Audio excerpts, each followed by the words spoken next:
Ce que j'ai trouvé très marquant à la villa, c'est le silence, le calme de ce lieu qui est un peu perché comme ça sur la montagne. Ça m'a vraiment offert une concentration parfaite en fait, pour la recherche. Je suis restauratrice du patrimoine.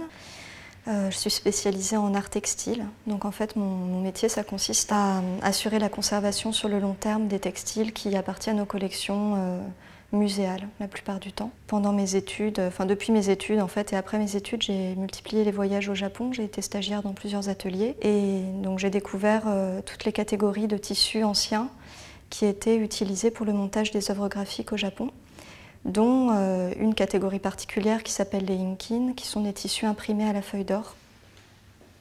Ce sont des techniques qui sont très pratiquées par les monteurs d'œuvres graphiques, les kakemono, les kakejiku.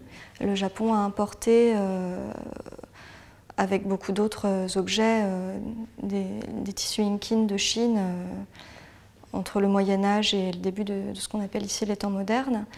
Et ils les ont collectionnés avec beaucoup de soin.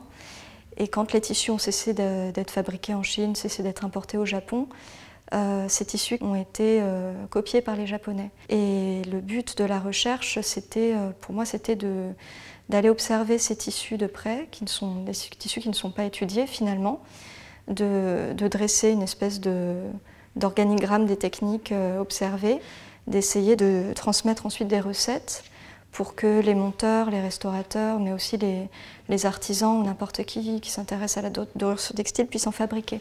Ces tissus, ils sont imprimés, on pense à partir de pochoirs. Le procédé, ce serait de poser un pochoir sur du tissu, de passer la colle à travers le pochoir et après de poser la feuille d'or sur la colle.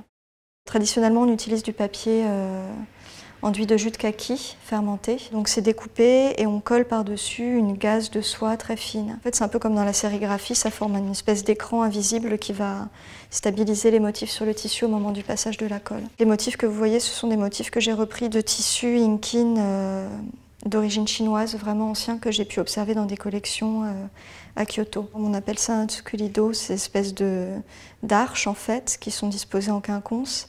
Et à l'intérieur, c'est un motif très ancien de lapin dans une fleur. Mais l'essentiel de la recherche, ça a été beaucoup la formulation de l'adhésif.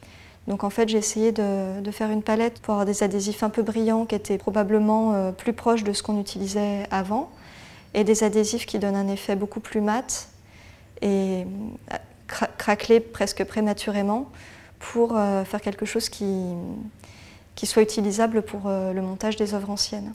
Maintenant, j'essaie de faire des tissus qui puissent être utilisés pour la restauration, donc moins brillants, moins beaux en fait, mais voilà, donc c'est une nouvelle ouverture pour la recherche.